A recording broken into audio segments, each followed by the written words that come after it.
decimos bienvenido. Muchísimas gracias, diputado Alejandro Vilca. ¿Qué tal? Muy buenos días. Es un gusto conocerlo. Tenía mucho interés en conocerlo para poder pensar juntos. Sí, la verdad que ayer el discurso de Alberto Fernández nos pareció como un discurso casi Cuando usted electoral. dice nos pareció, ¿a quién se Al bloque refiere? del Frente de Izquierda, ¿no? El Al bloque del Frente de Izquierda nos pareció como un discurso más de campaña, maravilloso, por ahí para abroquelar más a su bloque o al auditorio, y en algunos pasajes también dirigido a la oposición, ¿no? Pero más allá de eso, creo que la gente lo que esperaba es ver cómo se salía de los índices de pobreza, de desocupación. ¿Usted cree que el acuerdo no sirve? Desde el Frente de Izquierda venimos sosteniéndolo de hace muchísimo, ¿no? De hecho, la campaña del Frente de Izquierda fue basada en esto, ¿no? A ver, hoy creo que la renuncia de Máximo a la presidencia del bloque demuestra que tenemos razón, porque ni siquiera es digerible para su mismo bloque, ¿no? Y yo creo que también eso divide aguas en los bloques de la oposición, porque no es que es un acuerdo que va a condicionar este gobierno, sino que va a condicionar al gobierno que sigue. Entonces, las características que tiene, desde ya achicar el déficit de ajuste, lo que nosotros calificamos, pero también algo que es importante y que a nosotros nos preocupa, que es el monitoreo cada 3 meses del FMI. O sea, cuando hablamos de esto de, por ahí uno, en el lenguaje de la izquierda, uno dice imperialismo, colonia. Bueno, es una forma en la cual la economía del país y las políticas va a estar dirigida por el Fondo Monetario Internacional. ¿Usted cree que el gobierno y el Fondo Monetario va a cogobernar la Argentina? Y va a ser, te agrego más, va a ser el principal elector. Porque vos imagínate... ¿El principal elector? Sí, porque, a ver, imagínate que Alberto Fernández no cumpla con las metas. O diga el día de mañana, quiero aumentar el presupuesto para educación. El Fondo Monetario te va a decir, no. Y ya está. Default. Porque según esas revisaciones, si efectivamente cumple la Argentina con las metas económicas, van a ver los desembolsos. Digo, para aquel que nos ve, digamos, lo que estamos hablando de este acuerdo es un refinanciamiento. Cada vez que las revisaciones le den el ok, van a venir los fondos para pagar esa deuda. O sea, estamos hablando. Ahora, si el gobierno no cumple, el Fondo Monetario le puede decir que no, y eso se puede crear una situación difícil, ¿no? Por eso es que también yo creo que a los sectores de la oposición les cuesta también quién va a poner, como se dice, ¿no?, el gancho a un acuerdo que va a ser confiscatorio, que va a ser hipotecar la política económica del país, ¿no?, durante 10 años. Colegas. Alejandro, el presidente dio algunas definiciones que para el bloque al menos fueron o llevaron algún tipo de tranquilidad, como por ejemplo que, bueno, según él no va a haber reforma laboral, no va a haber reforma previsional, no va a haber tarifazos. ¿Ustedes no creen que eso suceda? Mira, hay una situación que se ha dado desde la pandemia, desde la agudización de la crisis económica. Él ponía una fecha del 2018 en adelante en el discurso, donde cada vez se han recrudecido las condiciones de trabajo, ¿no? La pandemia, muchos trabajadores que trabajaban al día no lo pudieron hacer, otros perdieron su trabajo, entonces muchas empresas se aprovecharon de esa situación de emergencia para quitar derechos laborales. Mirá, te cuento, en mi provincia hay una empresa que es enigmática, que es Blaquier, que es la empresa de Ledesma, que ha sextuplicado la ganancia durante la pandemia. Sin embargo, las condiciones laborales son cada vez peores. Hoy está despidiendo a trabajadores que por ahí, por alguna enfermedad o algún accidente, no pueden continuar y lo despide. Entonces, bueno, trabajadores rurales, del tabaco, también las condiciones son por destajo. Por surcos, si vos haces surcos, te pagan más, y si no, menos. O sea, es una situación bastante complicada, y sobre todo la precarización laboral. ¿No lo protegen las leyes laborales a esos trabajadores? ¿Cómo se ha flexibilizado tanto? Hasta el gobierno lo ha favorecido. Es el problema. Vos sabés que en Jujuy, bueno, se vive una particularidad en el interior. Por ahí, cuando uno ve capital, es un estado más fuerte, más protector. Bueno, en el interior esto se agrava más, ¿no? Cuando uno dice la pobreza, imagínate aquí en capital o en Buenos Aires, es complicada. En el interior es todavía mucho mayor. Entonces, ahí es donde se produce mucho más el abuso, ¿no? Y después el Estado deja correr, porque en muchos casos... El Estado deja correr. Sí, porque muchos de los funcionarios políticos son además los mismos empresarios. Cuando hablamos de Gerardo Morales o de Mansur, o de Jindulfran en el interior, son casi señores feudales, ¿no? El PJ también está implicado. Bueno, eso imagínate en provincias como las nuestras, donde, te doy un ejemplo, Jujuy casi el 80% depende de la coparticipación. Imagínate un impacto económico. 80%. Claro, imagínate un impacto económico como el que estamos viendo. Agregale lo de la guerra, que va a hacer que suban los impuestos, los granos también, la inflación.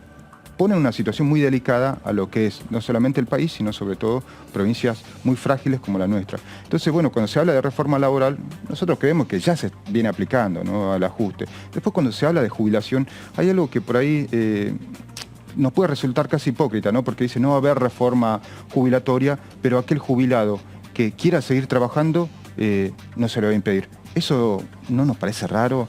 A ver, lo intentó muchas veces Macri, ¿no? Pero vos imagínate, un trabajador que ha cumplido ya su edad, su aporte, pero ve que la jubilación es magra, claro, es de miseria, va a decir, che, a mí me conviene seguir trabajando, claro, explotándome hasta morir, pero por no caer en la pobreza. Porque muchos jubilados en la pandemia han fallecido porque apenas le alcanzaba los remedios. Entonces, es una situación complicada. Y después con el tema de los tarifazos, yo te vuelvo a agregar, esto se va a complicar con lo de la guerra, el precio del aumento de los combustibles, del gas, va a hacer que aumente todo. Entonces las metas que se está poniendo tarifarias, que ahora lo emparda o lo quiere igualar a lo que son los aumentos salariales, sin embargo, van a seguir aumentando. Es decir, en este panorama que usted marca, su bloque no va a acompañar. Mira, nosotros hemos marcado ya un rechazo, ¿no?, firme de hace tiempo. Es más, creo que fuimos la única fuerza que se ha movilizado el 11 de diciembre, el 8 de febrero, y seguramente lo vamos a hacer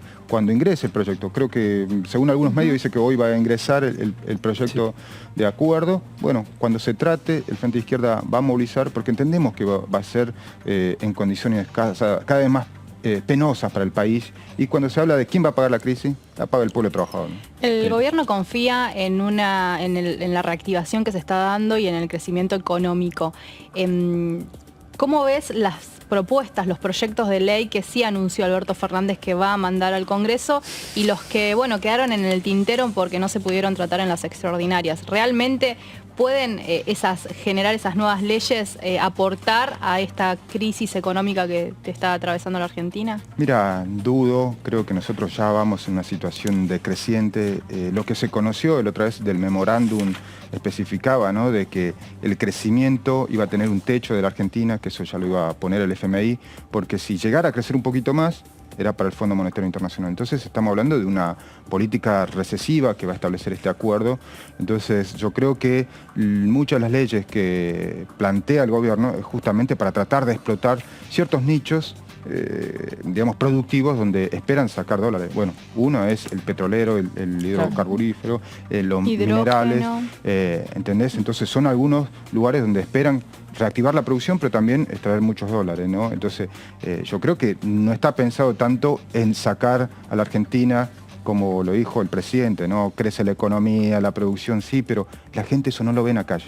O no sé quién se lo lleva, pero en la mesa de cada trabajador no está. Entonces, eso nos preocupa porque no llega. Y hay un factor importante que es la inflación, ¿no?, que esto es lo que se está comiendo el salario de muchos trabajadores a nivel nacional. Te cuento, hay muchas paritarias en el interior. En Jujuy el 19% el gobernador Gerardo Morales quiere darle a los trabajadores, cuando la inflación está en el 50%. Entonces vos decís, ya los trabajadores venimos perdiendo, ahora te dan eso, es imposible. Por eso hoy se están movilizando los docentes en Jujuy y nosotros venimos apoyando, ¿no? Alejandro, ustedes desde la izquierda, ¿cómo ven la actitud de un sector de la oposición, fundamentalmente PRO, que ayer se fue del recinto? Ustedes se quedaron, fueron de los que se quedaron. Nosotros creemos que también muestra, a ver, uno veía cómo se retiró un sector, otro se quedaba, muestra también, creo, parte de la visión, pero eso no le exime de culpa. Si hay algo que marcó Alberto Fernández, que uno podría coincidir, que fue una estafa, la deuda que contrajo Macri, ¿no? Una estafa, pero que lamentablemente... ¿Usted coincide con esa postura? Sí, sí, obvio. Además, cuando planteó ahí quiénes son los responsables, para nosotros ya tendrían que estar los responsables y ya tendrían que estar castigados. Esto es evidente, porque le están haciendo un mal a todo el país, hipotecando el futuro. Ahora, es hipócrita y también no lo exime de culpa el retirarse o mostrar mala cara cuando en realidad ellos no los son, exime de culpa. claro, porque ellos Claro, son claro. los que, Claro. digamos, su gobierno, su Claro, presidente... son es encontrar- corresponsables. y claro, ni siquiera, a ver, pasó por el Congreso, no se aprobó, no llegó al trabajador para comprarse una heladera, no sé, un televisor, no.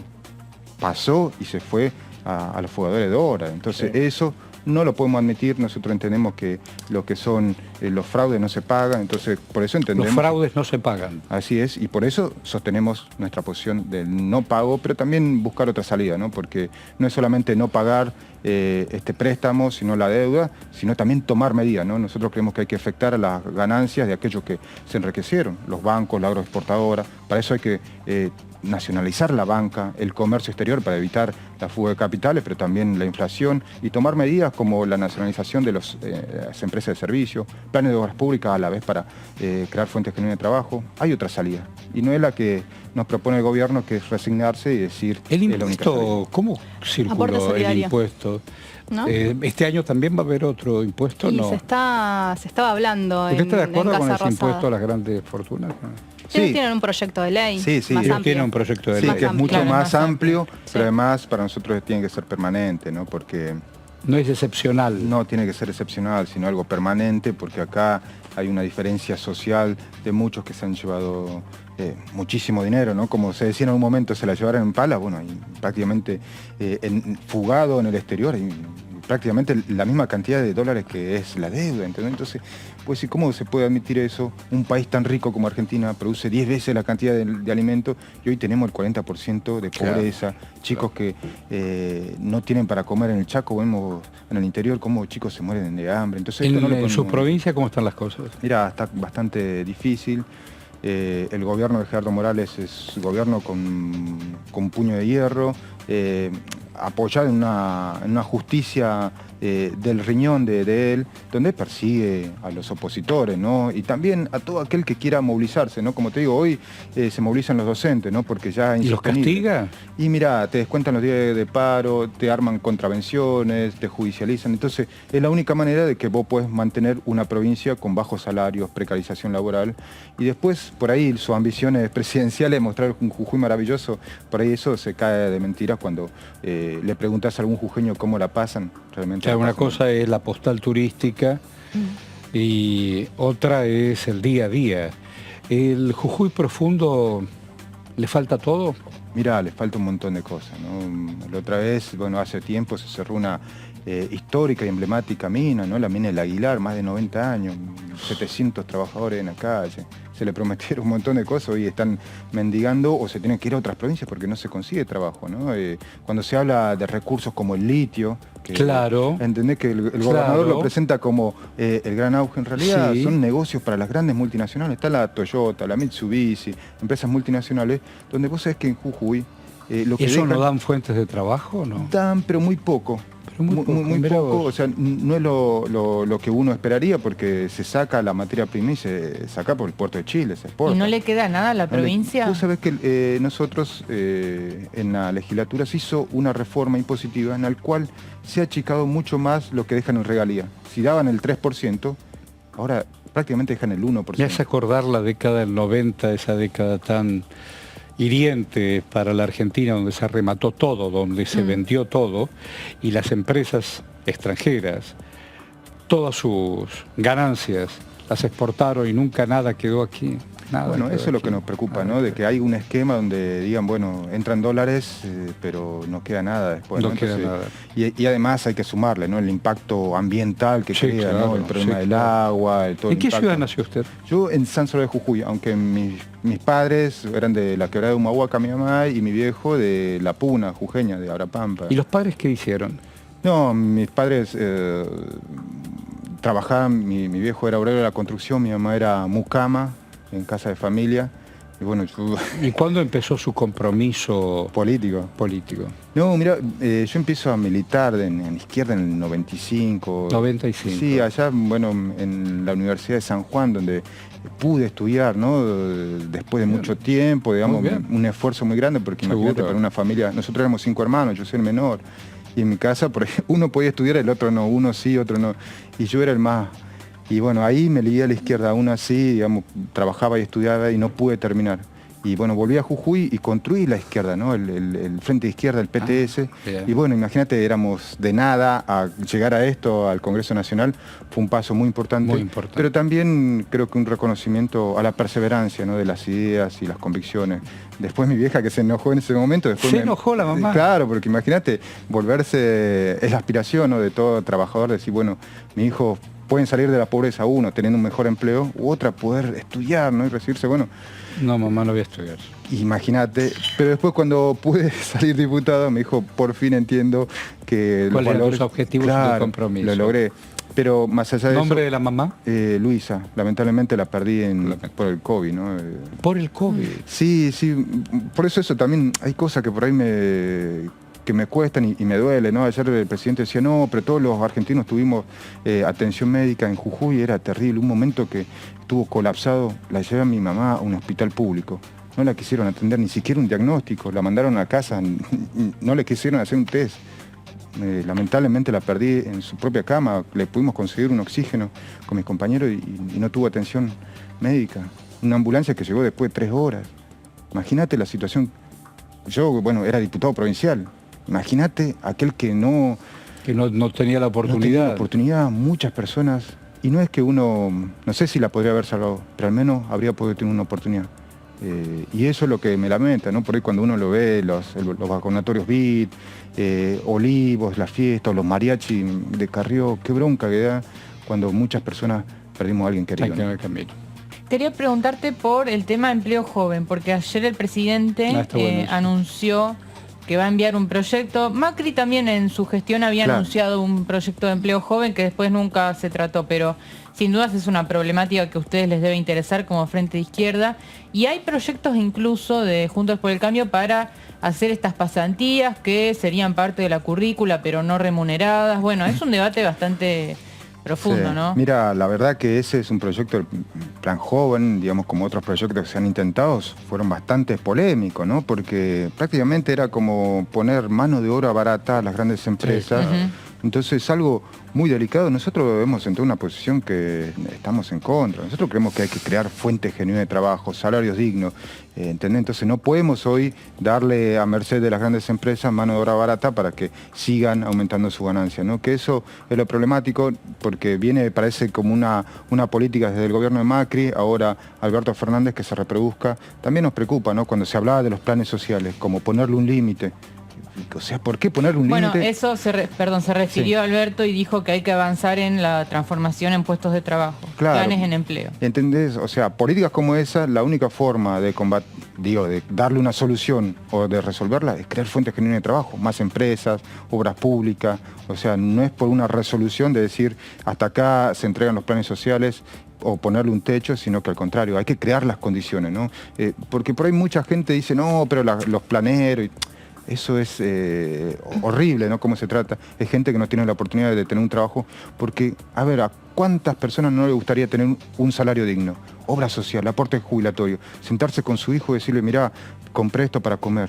Bueno, hoy esas familias no los tienen y es lo que hay que resolverlo, ¿no? Pero solamente con trabajo genuino. Y otra de las iniciativas más de mirada social, tal vez, y de derechos, ¿no? Que se anunció ayer, está vinculada en las licencias por paternidad de manera igualitaria. ¿Cómo lo ves? No, para nosotros eso está buenísimo, ¿no? Sería un gran avance, ¿no? Eso es bastante progresivo, que para nosotros está buenísimo, tendría que ser remunerado, ¿no? Obviamente, pero creo que sería una política acertada para muchas familias que por ahí trabajan los dos padres o hay, ¿entendés? Y se complica, ¿no? Más en provincias como esta, donde vos viajas muchísimo, turnarse, todo esto sería buenísimo. En ese sentido nosotros estamos de acuerdo. ¿Es padre? ¿No? Sí, tengo 2 niños, mi nene Juan, que es más grandecito, tiene 20 años, y el más chiquitito, que se llama León, por el histórico dirigente León Trotsky, ¿no? Sí, claro. Bueno, y que me están viendo allá de Jujuy. Así. Ah, qué bueno. Sí, ¿Y cómo imagina el futuro para sus hijos? Bueno, es algo que me inspira a mí y me da más fuerza para militar. No podía más fuerzas para militar. Totalmente, porque es un esfuerzo, imagínate venir del interior, no solamente por muchas cargas. Yo soy obrero de la recolección de residuos, soy morocho, rasgos collas, y venir acá al Congreso, pelear por esto, por estos ideales, para nosotros tiene una gran importancia porque queremos también transmitirle a muchas de esas personas, trabajadores que por ahí, como te digo, ¿no? Todos los mensajes, resignarte, no, que se puede conseguir otro futuro, otra perspectiva. Y bueno, nosotros intentamos mostrar eso, pero también dejarle un futuro para nuestros hijos. Hoy, por eso es nuestro empeño de decirle no a este acuerdo, porque hipoteca el futuro de nuestros hijos. La deuda quizá la pague yo, mi hijo, y no sé si también mi nieto, ¿no? Entonces, esto nos debe preocupar a todos por lo que se va a aprobar en el Congreso y por eso lo tomamos con la mayor responsabilidad, ¿no? Le agradecemos enormemente este mano a mano. Teníamos muchas ganas de entrevistarlo. Dale, muchísimas gracias. Muchas gracias, diputado.